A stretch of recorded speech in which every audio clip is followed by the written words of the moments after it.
Well, Utah fans, good evening and welcome into the Kyle Whittingham Coaches Show presented by Smith's. Low prices and market fresh. We're live here from the Eccles Football Facility in Kyle Whittingham's office on a beautiful Tuesday afternoon, homecoming week.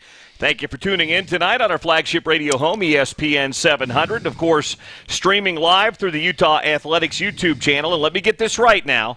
Also on twitch.tv, University of Utah Esports. That's where you're finding us tonight. Good to have everybody in, from Twitch to YouTube to ESPN 700 on the radio. It's great to have you in tonight to the Kyle Whittingham Coaches Show presented by Smith's. A lot to talk about. We've got Friday night's game to recap real quick, a look ahead to Washington State. Got a couple of big guests coming on tonight, too. Literally, big guests coming on tonight. John Penisini will be joining us, and Brant Kuithe will be joining us as well. It's homecoming week 2019. Wazzu comes in. Washington State's had the better of this series 4 straight times. The last time Utah won was up the street at Rice-Eccles Stadium back in 2012. Mike Leach's, I think, his first year on the job. Kyle got him 49-6 that day. So we'll talk about all that stuff coming up tonight. Good to have you in with us. We welcome in the head coach of the Utes, Kyle Whittingham. How are you? Doing good, Bill. How are you? I'm doing great. Fresh off the Have practice we just beat field. him one time?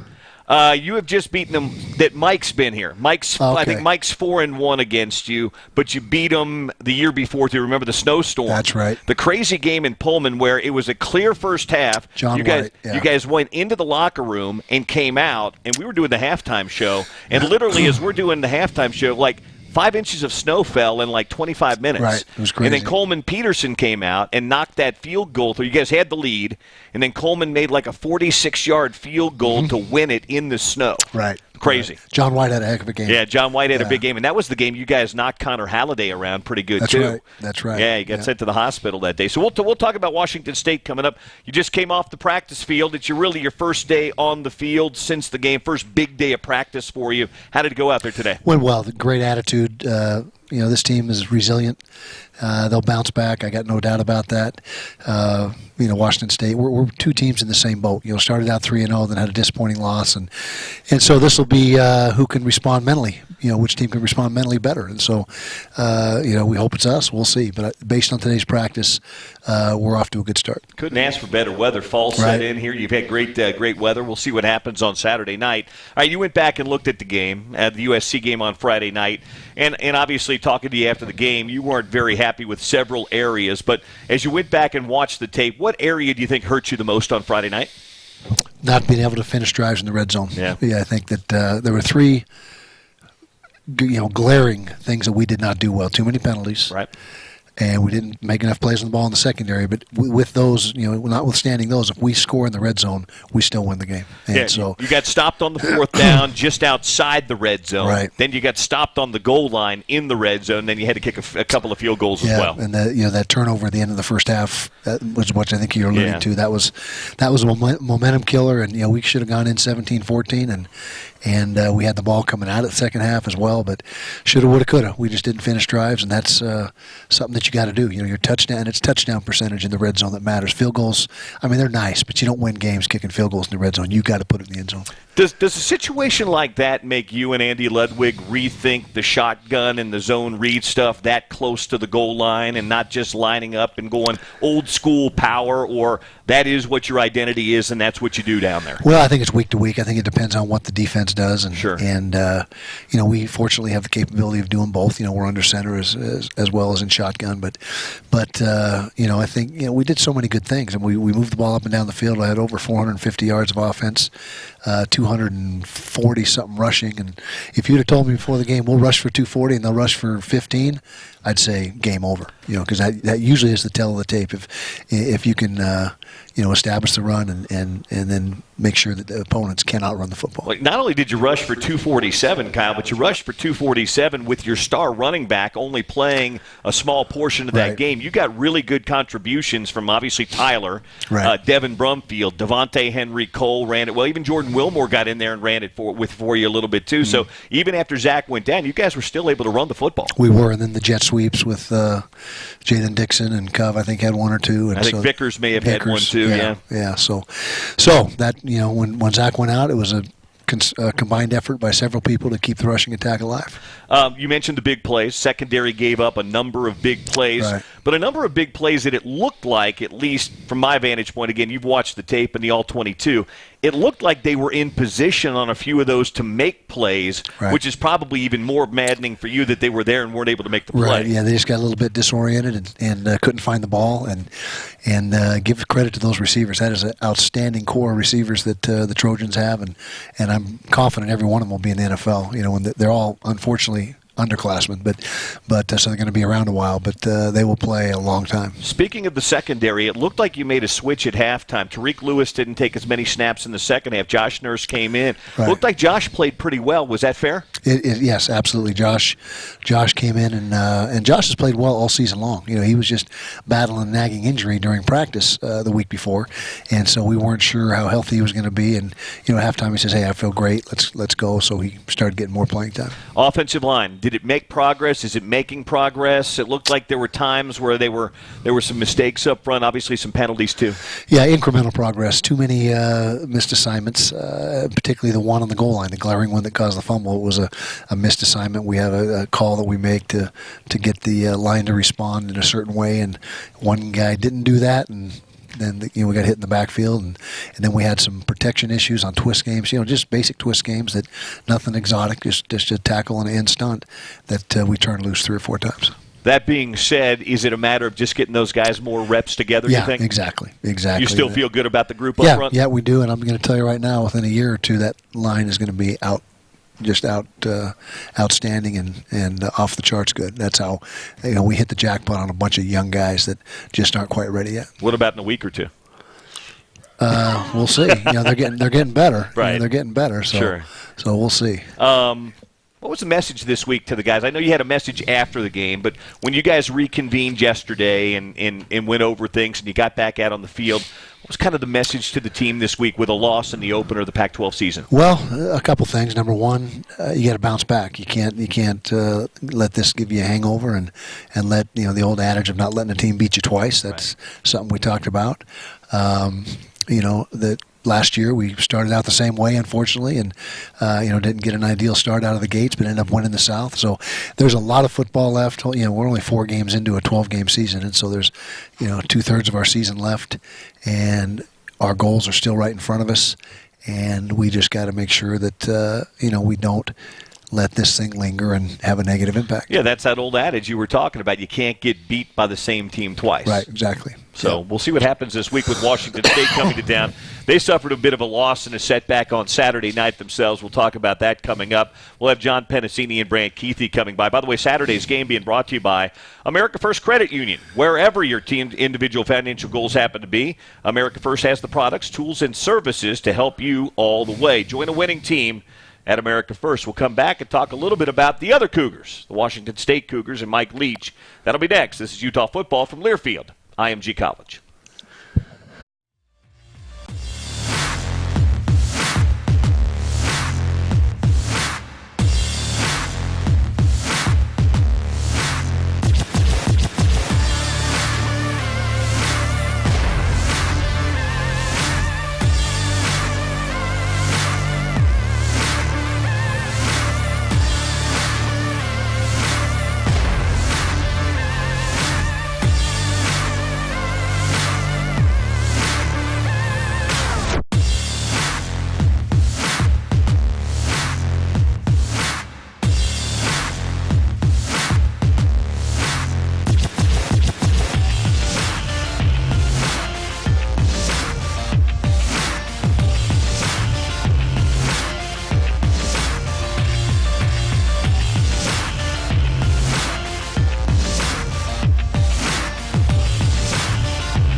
Saturday night.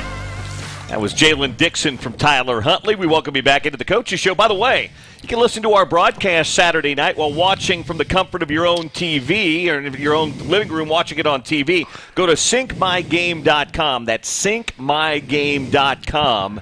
And you can watch the TV broadcast and listen to our radio call, myself, Scott Mitchell, and Tom Hackett on Saturday night. If you're not going to be at Rice-Eccles Stadium, we'd love to have you syncyourgame.com and try and listen to our broadcast. By the way, you can watch this Coaches Show on the YouTube channel or twitch.tv, University of Utah Esports. So you can watch us or listen to us and go in that direction.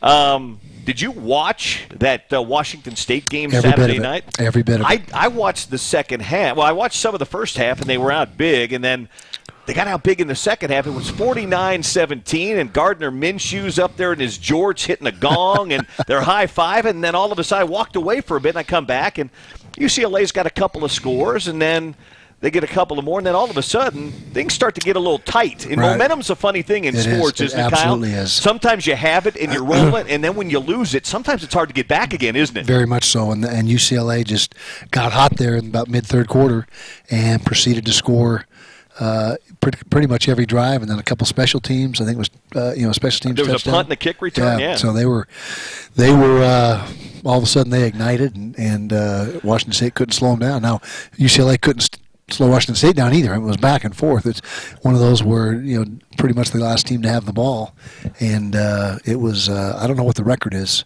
That is the record. That is the record in a regular season game, non-overtime game. The previous record was, I think it was Wazzu Cal a few years ago, was like 60-59, and now that's 67-63. So what's that? 130 points. 130 points. That's incredible. That's just bizarre. That'd have to make you cringe as a defensive guy. Yes, it would. It does, yeah. So were you surprised Chip Kelly didn't kick the field goal to try and tie it at 63? I was surprised. Because it was a fourth and relatively long. Yeah, and it was a pretty 6, I think it was. Chip shot field goal, it looked like. Yeah, you never know what kind of confidence he has in his kicker. And, there's a lot of things that we don't know that I'm sure went into that decision. But that did surprise me. Well, then they got it back on the turnover and went on to win, and it was a crazy thing. So they're coming off a loss, and that's got to be an interesting time to be up there. I had a chance to talk to Mike Leach today. You've seen different versions of Washington State since Mike's been there. They're all relatively similar, but they have subtle differences. So how does this year's version of Washington State football compare to some of the last few years? Yeah, they're very subtle because there's hardly any differences. Yeah. I mean, they get that trigger guy, and they got another one this year, fifth-year senior, and he's waited his turn patiently, and now it's his time to shine. And all he's doing is leading the nation in yards and touchdowns, and running game hasn't changed much. The pass-to-run ratio hasn't changed much. There far more similarities than differences. I'd be curious when you go back and look at prior years.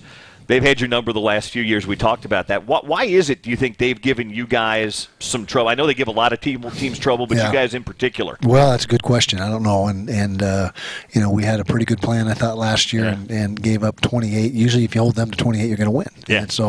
And then we had that debacle with Covey's punt return, the penalty. And there were some weird things at the end of that game. But I don't have a great answer for you other than we just haven't been able to get them. And one thing is critical is with that offense of theirs, your best defense is your own offense. Right. Keeping them off the field.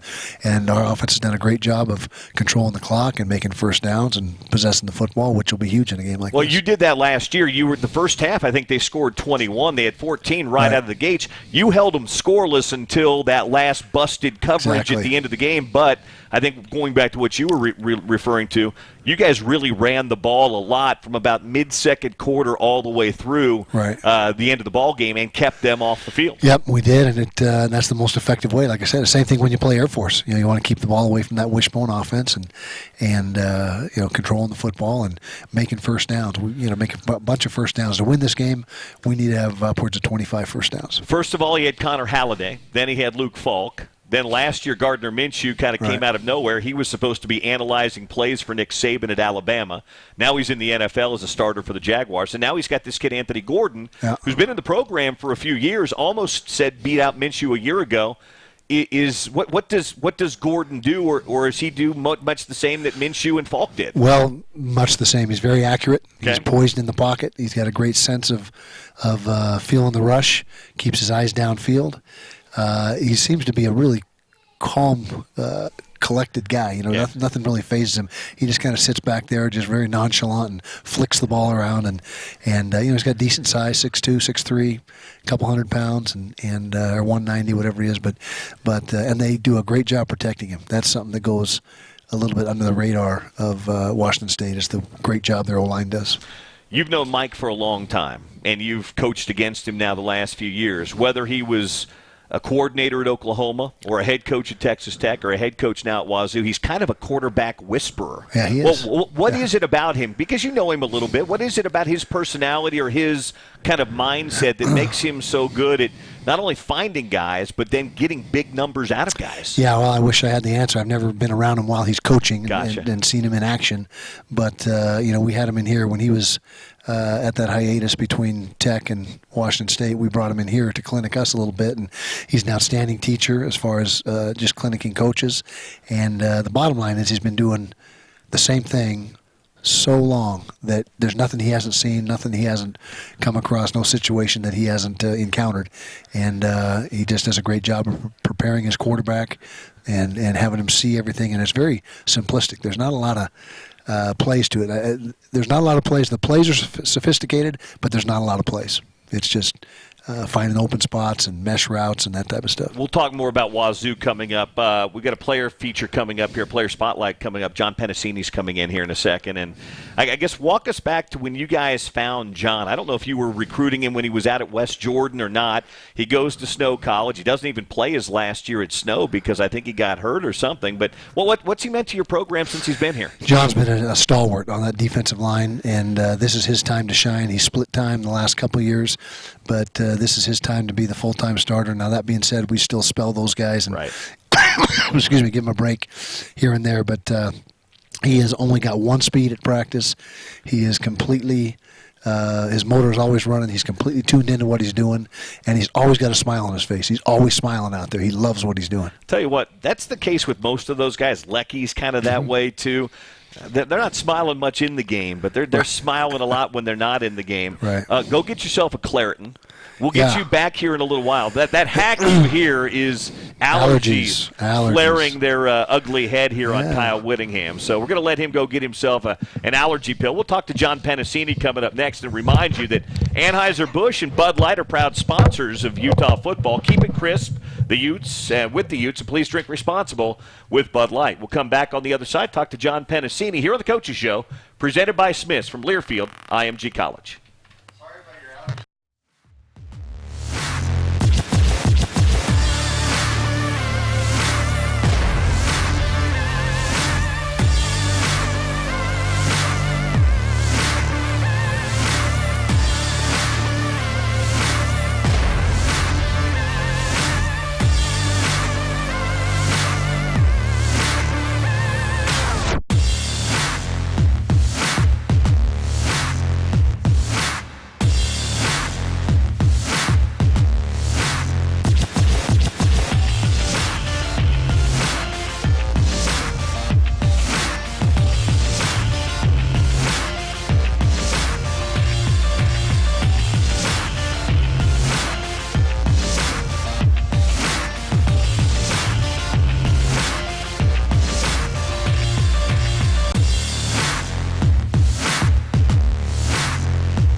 All-Star Game Saturday being brought to you by America First Credit Union. Outstanding service, financial products, and tools designed to help individuals, families, businesses, and more succeed.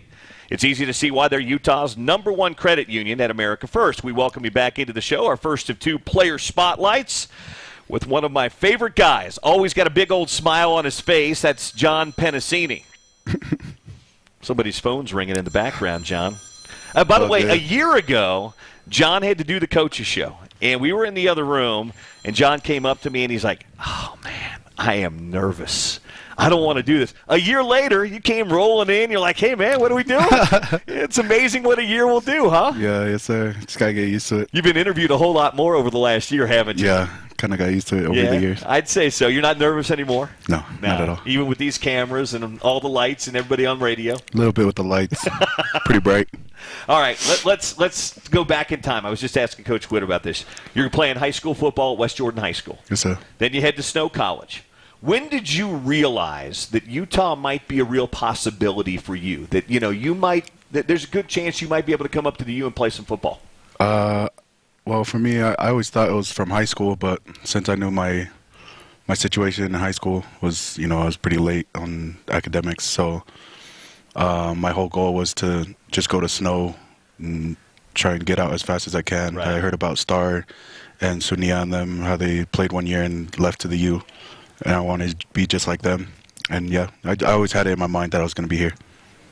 Is it like night and day now when you look back on high school and academics and responsibilities now and see where you are now and you kind of know what you've got to take care of, and life's changed quite a bit, hasn't it? Yeah, I mean, now I know what to do, what not to do. Sure.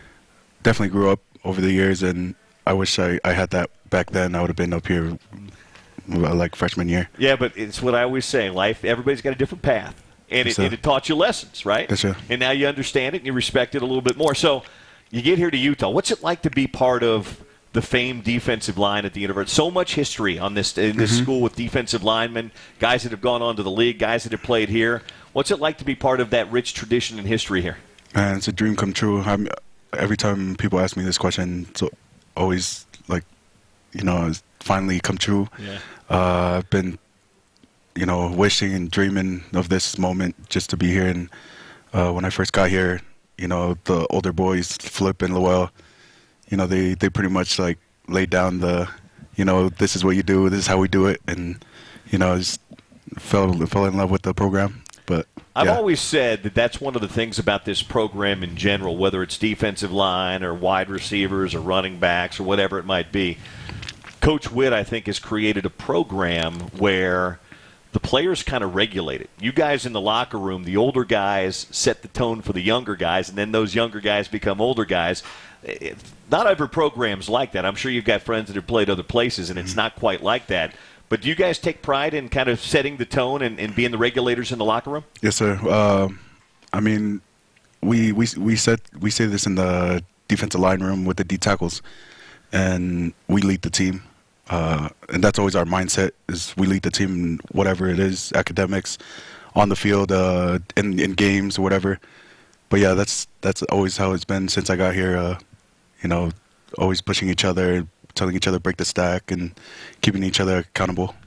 Talking to John Penisini here on the Coaches Show tonight. So you guys start the season 3-0, and things are rolling well, and then you get to SC last week, and not quite so good. You suffer your first loss of the year, and I guess I would ask you, how's this week been, the last couple of days been after the loss, and where do you guys need to be better defensively this week, do you think? I don't know, we're just come back and, like what Coach Scally said, just come back and just be better, do better, and practice harder. I mean, there's no other formula that, to beat teams. We just got to come out and play our best, and now it's just focus on Washington State, but we'll be ready. There's an old adage, and Coach Witt and I were talking about this earlier. You can't let a team beat you twice. Yeah. USC beat you once. You can't let that game linger and then have them beat you twice this week, can you? No, sir. We got to get over it and just keep going. It's a long season. You guys were out on the practice field today. You feel like that loss is behind you? Yes, sir. Everyone's positive right now. We got it all out on the weekend. Yeah. just ready for Washington State. So Washington State, it's another air raid type team. They're not exactly the same as USC, but some of the same principles. Mm-hmm. They get that ball out quick, John. It's hard to get after that quarterback and sack them when they get it out so quick. Did you take anything away when you watched the tape of UCLA and what UCLA was able to do? They got a little bit of pressure late on the quarterback, but what's the key when you know the quarterback's going to get it out quick? What are you guys trying to get done up front? Up front, we know it probably would be, a couple step drops and then let the ball go. But I think the big thing in this game is not only pressure, but hands up from the D-line. If we can swat as many balls as we can, help out our secondary. But most definitely pressure, however we can get it, 3-man, whatever blitzes we have. But, yeah. What's the key? Because you're pushing forward. What's the key to getting your hands up, too? I mean, do you have one eye on the quarterback and one eye on the guy you're trying to get around? Because, what's that key to getting those hands up in those passing lanes and getting those balls knocked down? It's just I don't know, like you can't coach it. You just got to feel it. It's just instinct, right? Yeah, it's just instinct. So, just a couple steps, and then if you know it's going to be fast, you could tell by the O-lineman, but if you know it's going to be a fast throw, then, hands up after you engage. And I don't know, it's just instinct.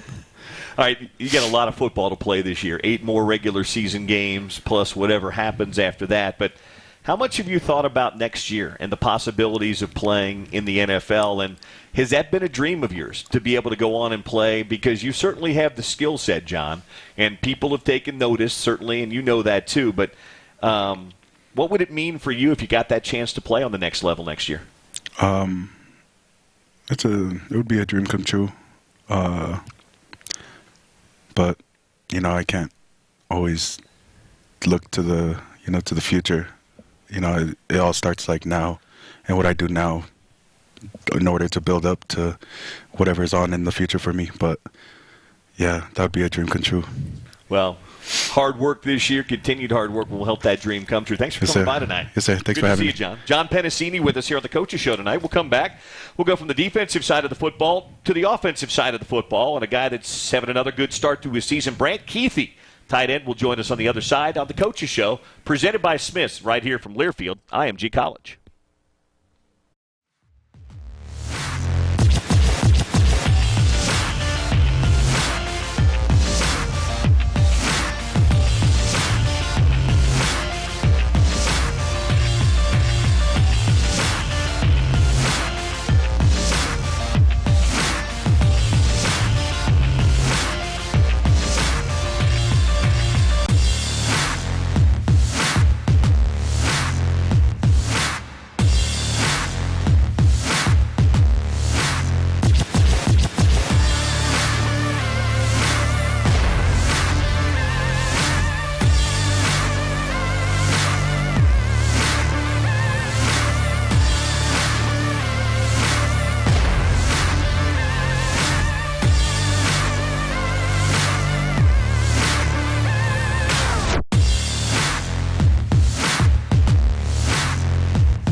can't do a good enough job describing that. The most impressive part to that, a lot of people say the juke move, which was pretty nice.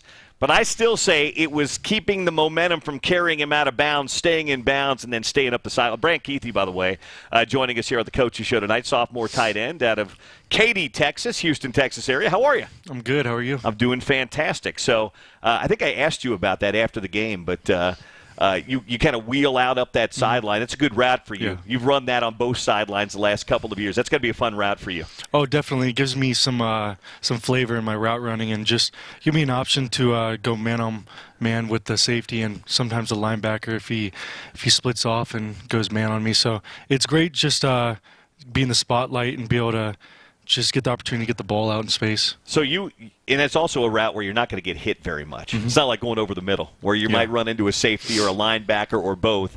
You're usually one-on-one up that side. And it seems like you're open an awful lot on that route.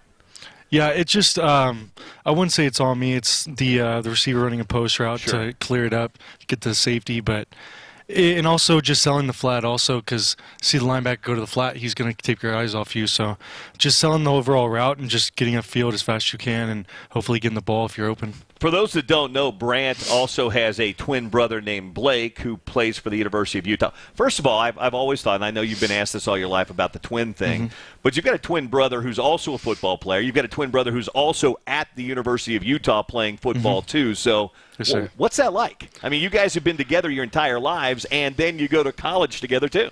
It's the same, but we don't have parents doing anything for each other. We're just living together, having to clean. So obviously there's... Are you guys roommates? Yeah, we are. Really? Yeah. Yes, sir.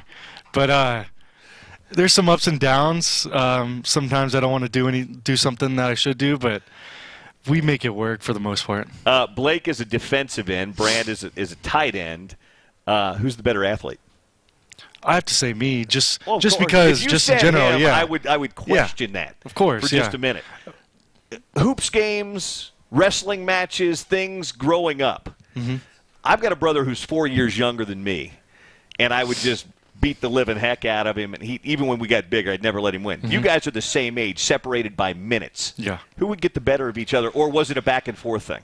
It depended on what we did, but I would either, if I'm losing, I'm going to start something like a fight, just so the game doesn't finish or anything, or I'm just going to throw the ball and run away. So if I'm losing, I'm going to do that, but most of the time it was a good game. So how did the Kuithe boys, Brant especially, get from Houston, Katy, Texas, Houston, Katy's a suburb, to Salt Lake City? We just took our visit, and we loved the culture around the whole program, the family aspect, the coaches. They just welcomed us with open arms, and we loved it here ever since. So you were a running back in high school, weren't Yes, you? sir. So when they decided, hey, we want you to play a little bit of tight end, were you open to that? Oh, for sure. I kind of figured I would have to play tight end eventually, just being because of my size and my frame. But just came in the program, just a positive mindset, and it's worked out so far. Your dad was a member of the Mean Green, right? Went to North sir. Texas. Was that ever an idea? Did you guys look there? Did you go to Denton? No. Make it no official visits to Denton? No, Wow. It's not a place I want to go, and just it's overall boring town and just boring city in general. You've been here a couple of years. You like Salt Lake? It's growing on me. At first, it was all right. Just it's not like Houston. The food and the overall aroma, just like the feel of the city is not the same. But it's a cool little vibe, and I'm digging it right now. There's no humidity, though. No. There's no Yeah, that's the humidity, best no part is the weather. bugs. There's none of that stuff, so you don't have to worry about any of that. So how's your fit in the new offense? Andy Ludwig seems to be very tight end friendly. You've had a lot of catches already so far this year. I think it just goes straight to our work ethic and what we do every single day. We go outside, and we just prove to him on the field that we should get the ball and that we should be more involved in the pass game and the run game, just in the pass protection, run blocking, and the routes. So I think it's an overall unit that we go out there with the mindset that we need to get better, and we do. It was awfully nice of you to let Cole get re-involved in the pass receiving game the last couple of weeks. He finally got a few grabs and got that touchdown. Yes, sir. Oh, I was happy for him. I was waiting for him to get a ball. I know it was a long time that he's been wanting one, and I'm just happy for him that he got his first one in, hopefully many more. Coach Witt was sitting there a little while ago. He said you guys have to be better in the red zone finishing drives. What's that mean to you? I think it's just that run-first mentality, like Coach Ludwig says all the time, that we got to be able to run the ball down their throats even when they know that we're going to run the ball. And even in the passing game, in the 20-yard line, 10-yard line, we got to be able to get in the end zone with that too. So I just run fitting, pass protection, and route running. It's a ball security mentality, and we just got to be better at it. Speaking of mentality, is the SC game behind you guys? You guys on to Wazzu? Oh, for sure. After the game, we made it a thing that we just put it behind us, and the next day move forward. We can't dwell on losses and then move into the next week and still thinking about it. So no, we're straight on Wazzu, and we're ready to go. Thanks for coming by tonight, Brant. Yes, sir. Thank you. Brant Kuithe with us on the Coaches Show. Timeout. We'll come back with our weekly awards and a little bit more on Wazzu with Kyle Whittingham on the show presented by Smiths from Learfield, IMG College.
that end zone. The old jump pass to the tight end. Yep, It wasn't Ben Moa, but, you know. Took a page out of the old playbook. Yeah, the old jump pass to Cole Fotheringham. He got involved, got his first touchdown of the year.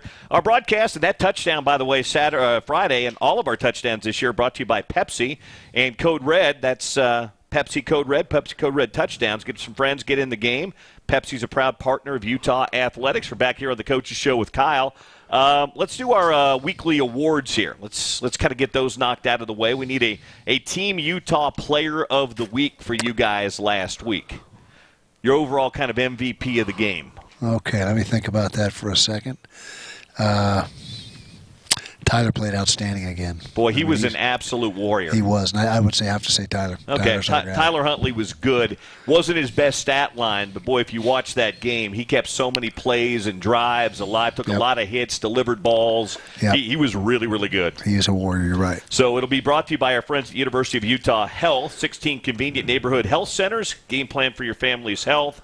Visit them online at uofuhealth.org. Then we have to get our Subway Sub of the Week.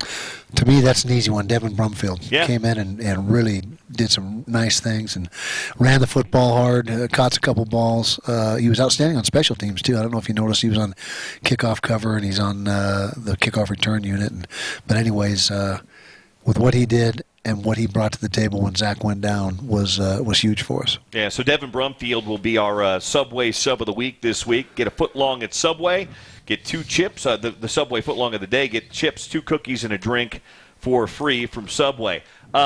Before we talk about Wazzu, give me a quick thought on Brant Kuithe, who was just sitting there in your seat. He and his brother Blake are both here, Houston, Texas guys. But I talked to Andy a couple of weeks ago. He thinks Brant's got a chance to be really special. I think so too, and he's kind of a tweener. You know, he's not he's too big to be a running back, and not quite big enough to be a true inline tight end, but he's perfect for that H-back, that mover spot, and he's got excellent speed. He's got great hands.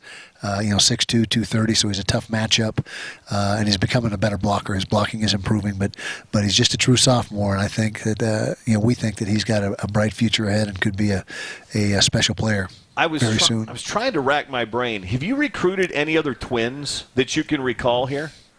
In your time as head coach, at least? Oh, I don't. Well, we've recruited them. We haven't got them to sign. Landed them. Yeah, but I don't think there's been any twins on the team. So the Kuithe boys are your first set of twins. Yeah, and we're waiting for his brother too. His brother's a heck of a player. Blake. He's just been riddled with setbacks, injuries, but he's battling through it, and if he can get himself healthy, he's a really good player. Well, he's also got some pretty good players in front of him too, and he's only a redshirt freshman, right. So he's got some time. Okay, let's talk a little bit about Washington State here, Kyle. We could talk about the quarterback, and obviously every quarterback's a trigger man. They're about 8 deep at wide receiver. But I want to get your thoughts on the guy that I think might be their most valuable weapon, and that's their running back, Max Borghi. Terrific player. We recruited Max, really wanted him badly, and obviously didn't get him. But he's a do-it-all guy. I mean, he can catch the ball out of the backfield. He can run the ball.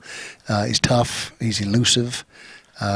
Physical. I mean, he's a really good player. He's drawn some comparisons to Christian McCaffrey. I don't know if he's quite there yet, but what he does in that offense for them is very similar to what McCaffrey did in Stanford's offense, catching the ball, running the ball, all that stuff. You're right. Now, I'm not sure he has McCaffrey's size or speed, but he's in the same mold of that, and a do-all guy. He's a Swiss Army knife for their offense. Yeah, and they will, he could on a given night be their running back, but also be their leading wide receiver because if nothing's there, they will check it down to him all day long, won't they? Exactly. And we saw him go up the sideline for about 70 yards against UCLA on Saturday night. Defensively, they've been pretty good, or better, I should say, in recent years. Alex Grinch was the guy up there for a while. Then he went to Ohio State. Now I think he's at Oklahoma, or is it the other way around? He's in Oklahoma, yeah. But they've got, they're doing some different things. I don't know if they have the same type NFL personnel, but give me an idea. When you've watched them, what have you seen from them on defense? Well, typically what they've been doing the last 3 or 4 years, a lot of slants and movement up front. They're undersized up front, 250, 60, 270. They might have one guy that's 280. So a lot of slants and movement, and they just try to get penetration, and that's been the key to their defense for the last several years, is getting guys in the backfield with those slants and movement. They want to use that speed and quickness of their smaller defensive linemen because they don't generally match up one-on-one with bigger offensive linemen. So they're going to move and hit the gaps and gap exchange and that type of stuff. So what's the key to running the ball against a team that slants and tries to shoot those gaps? Yeah, it's been a kind of a nemesis of ours this year. You got to keep your eyes up. You got to keep your eyes up. You can't keep your head down and bury yourself on a down lineman, because you got to keep your eyes up and see the second level and see guys slanting and moving from different directions. And so that's really the whole key, is keeping your eyes up and seeing what's going on. So Washington State comes in. They're 3-1 on the season. Utah 3-1, both 0-1 in conference play. We'll take our final time out here on the Coaches Show. When we come back, quick swing around the conference, which is wide open right now, and then we'll get some game keys from Kyle for homecoming Saturday night. Don't forget, our broadcast begins at 6 o'clock with a network pregame show. Myself, Tom Hackett, and Scott Mitchell, and then an 8 o'clock kickoff on homecoming from Rice-Eccles Stadium. We're back after this on the Coaches Show from Learfield IMG College.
The only sack the other night for Utah against USC. They got some pressure. Lecky Fotu got pressure early on Keaton Slovis, but just the one sack. That's always tough to do against an air raid team because they just don't hold the ball very long. But you guys did have some opportunities I know that you wish you would have gotten home on. Right. What's when you're playing a team in Washington State, we'll get it out quick too this week, Kyle, is pressure, and when John was sitting there too, he said getting your hands up is big for defensive linemen, but even just applying pressure and getting there, even if you don't get the sack, is that big too? It is, to get him off his spot and not just get comfortable back there and being able to survey the field. If he just sits back there and marinates and just scans the field, he's going to pick you apart. So you got to do something to disrupt him. Like you said, they get it out quick, so getting sacks, you're not going to get a bunch of sacks on him because the ball comes out so quick. But if you can bat a few down and make him move around a little bit, your chances are better. They haven't played a lot of teams. They certainly haven't played anybody like your defensive front yet. How have they protected Gordon so far? Very well. Very well. They've got good, big front, and they're well coached. And they only have like 2 protections, and they're very good at them. Yeah, with a team like that, I almost feel sometimes like you've got to pick your poison, either rush for and try to get home, or gamble a little bit and bring an extra couple of guys. But then if you don't get home, then he's got those guys down the field. You're right. And the problem is, it's like playing Air Force. No matter what you do and what you show them, they'll have seen it before. Right. You're not going to surprise them in any way, shape, or form. And so, what's more important than scheme is just being sound with your fundamentals and techniques. Which I know you said you guys weren't enough of that against USC. You got to be better on it this week. Around the Pac-12 conference, there's only one undefeated team left, and it's the Cal Bears. Justin Wilcox's team is undefeated. That's right. They got the win at Wazzu. They went and beat Ole Miss the other day down in Mississippi, so they're undefeated. But everybody else has at least one loss right now. And I know you said the other night after the game you didn't expect the Pac-12 South winner to be undefeated. No, I think it's been, I can't remember how many years, but it's been a lot of years since the Pac-12 South winner was undefeated. And what did we win with? Three losses last year? We were the outright champ with 3 losses. And so it's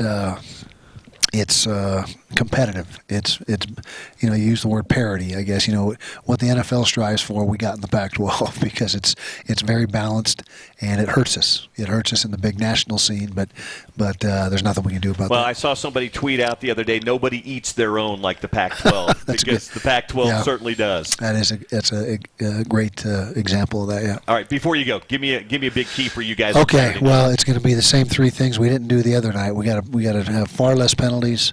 We got to make more plays on the ball up the field, and above all else, we got to finish drives. We cannot settle for field goals in the red zone. We got to finish drives. Got to get touchdowns to beat Wazzu. Network pregame at 6, 8 o'clock kickoff from Rice-Eccles Stadium. This is the Coaches Show from Learfield IMG College. Our executive network producers, Steve Borland and Julie Johnson. Thank you to J.P. Chunga and our entire crew here. Talk to you Saturday night from Rice-Eccles. Good night. See you, Drew Johnson.